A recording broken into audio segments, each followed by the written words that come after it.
અમરેલી જિલ્લામાં અતિવૃષ્ટિ મુદ્દે વિધાનસભામાં ચર્ચા થઈ હતી।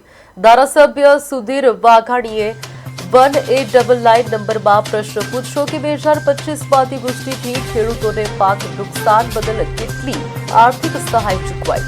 સરકારના જવાબમાં જણાવાયું કે 2025માં અતિવૃષ્ટિના કારણે ખેતી પાકોને નોંધપાત્ર નુકસાન અંગે કોઈ અહેવાલ મળ્યો નથી।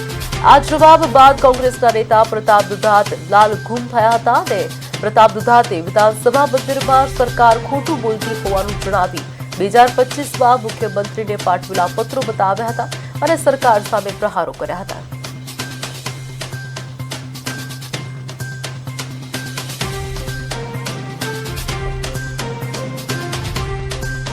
ગામડાના ખેડૂતોને મળ્યા નહીં, ફક્ત ભારતીય જનતા પાર્ટીના લાગતા વળગતા ખેડૂતના ખાતામાં આવ્યા।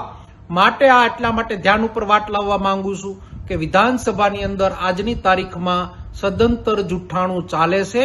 ભારતીય જનતા પાર્ટી ગુજરાતની જનતાને ગુમરાહ કરે છે અને લેખિતમાં આવા જુઠ્ઠા જવાબ આપે છે ત્યારે પ્રજાજનોએ જાગવું જોઈએ। તમે જ તમારી સુરક્ષા કરી શકશો, તમે જ તમારી પોતાને બચાવી શકશો, બાકી આ ભારતીય જનતા પાર્ટી તમારી આવનાર પેઢીને નષ્ટ કરવા જઈ રહેશે। જાગો ગુજરાતી, જાગો ખેડૂતો, ધન્યવાદ।